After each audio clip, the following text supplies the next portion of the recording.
Hello, this is another video on loving kindness meditation, and I'm moved to talk in this video about the practice of Metta in response to everything that was going on in the world, because people seem so genuinely unhappy. And I think the reason that people are genuinely unhappy is that they're making a mistake, that they're hanging on to narratives about the world which are fundamentally conflicted.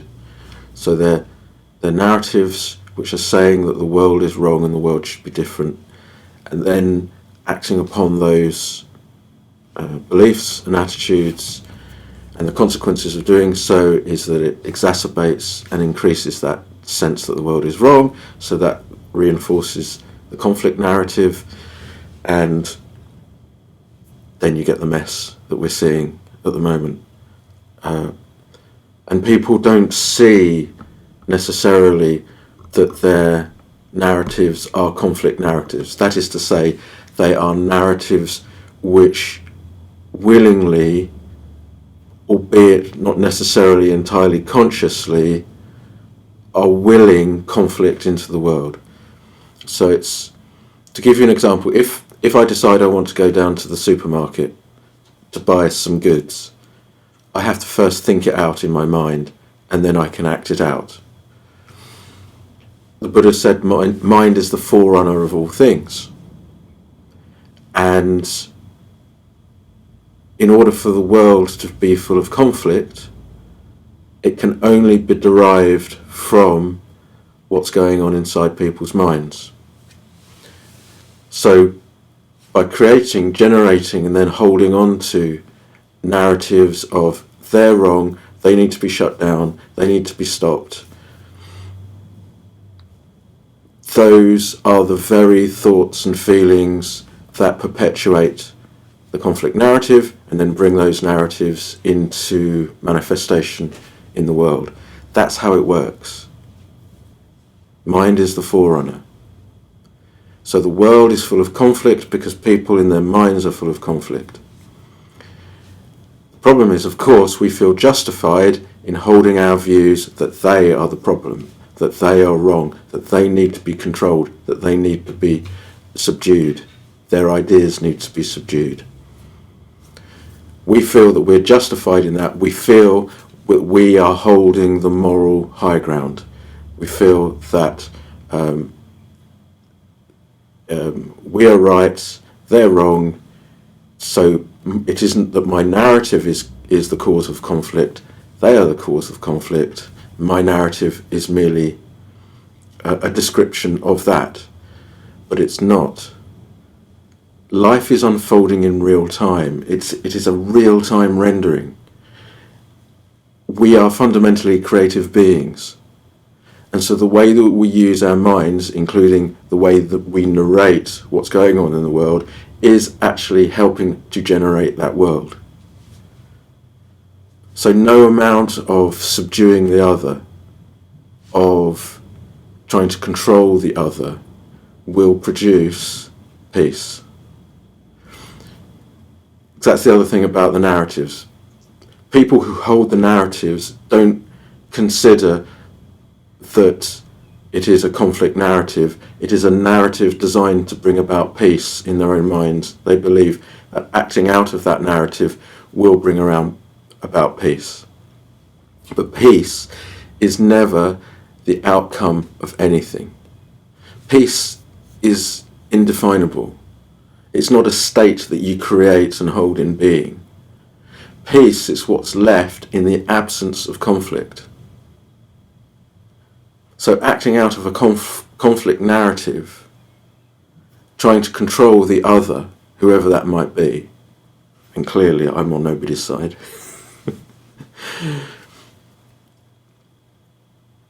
the attempt to control the other is done in the belief that through that control we will have peace. But life doesn't work like that. What you get is the reinforcing of conflict, the manifestation of the conflict, which reinforces the conflict narrative within oneself, which leads one then to act, to try to subdue, suppress, control the other, which leads then the other to obviously reacting to that, and we get into the whole catch-22 of this situation. Peace is not the outcome of conflict.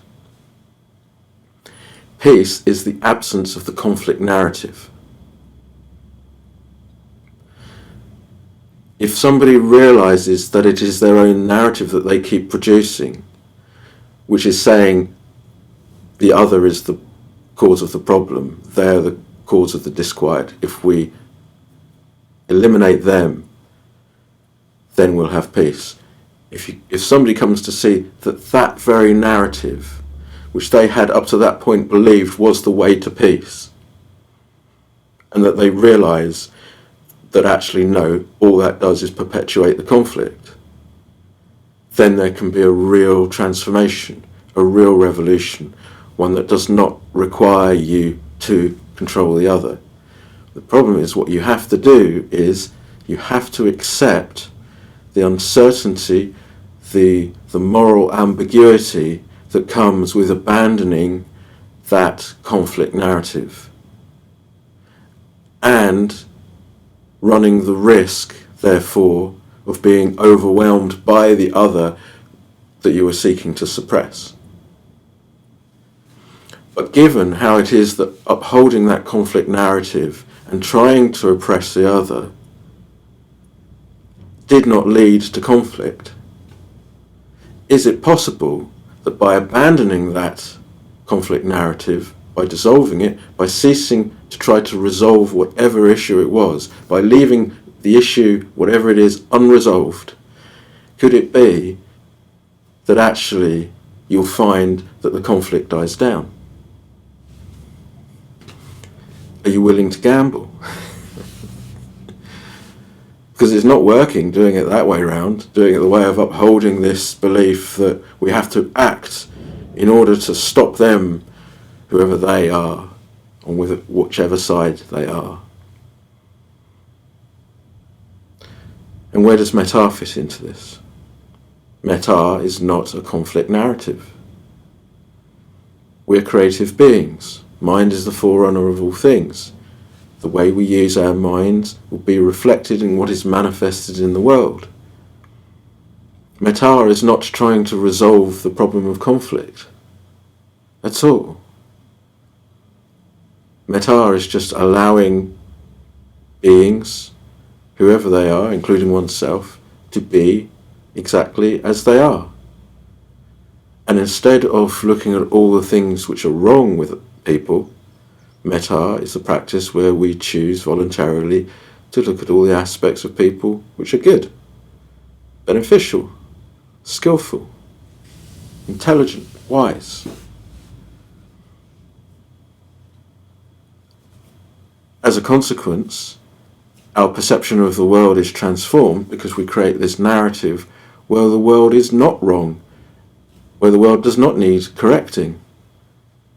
We develop a narrative where we see that beings are creative,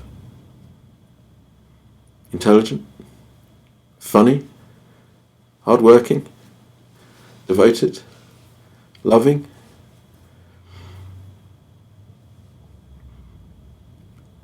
So by developing the meditation on friendliness, it's not that you resolve all those issues. It is rather that you allow those issues to remain unresolved. But what you're not doing is creating any further conflict, because you're abandoning the narratives which perpetuate conflict, and instead you develop narratives which perpetuate harmony and friendship.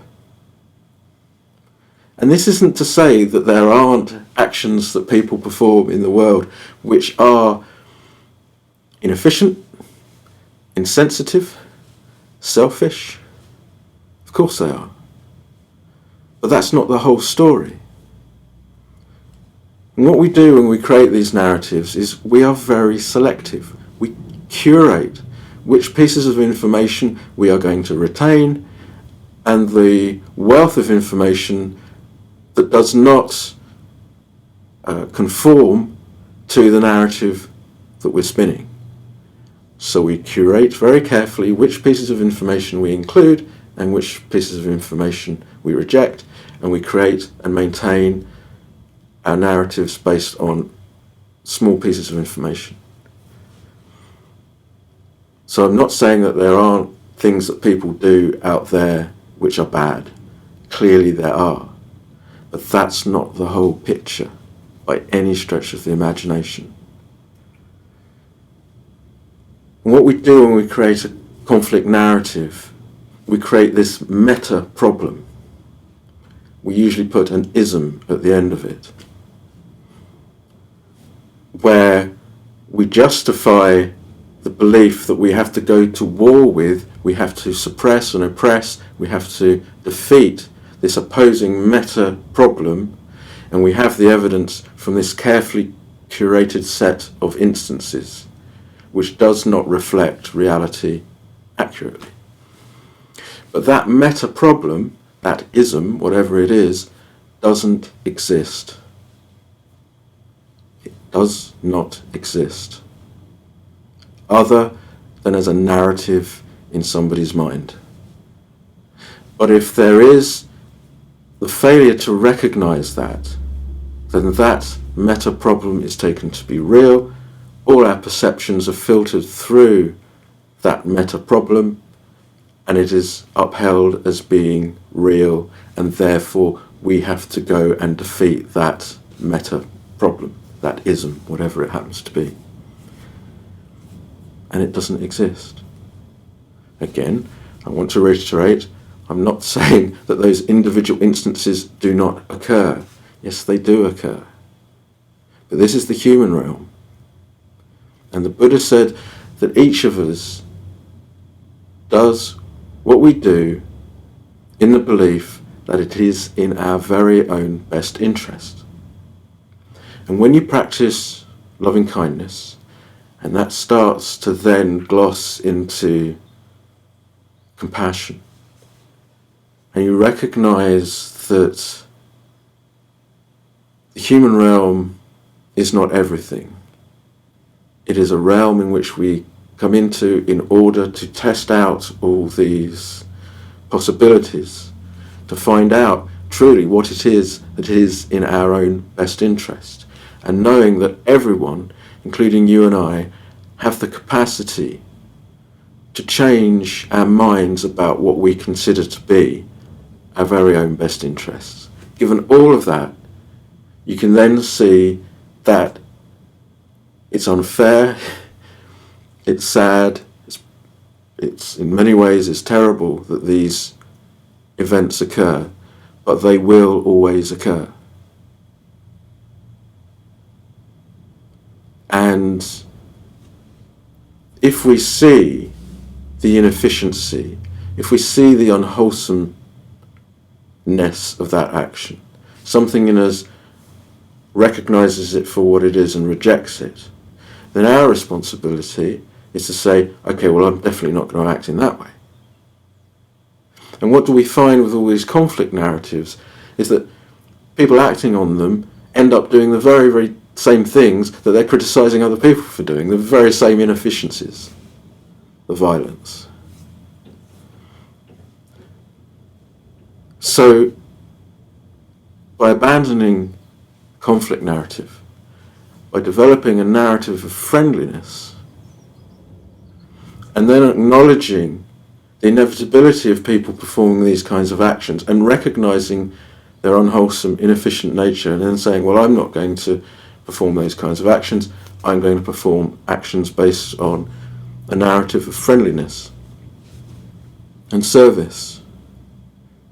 But I'm not going to try to obliterate an opponent or an opposing point of view.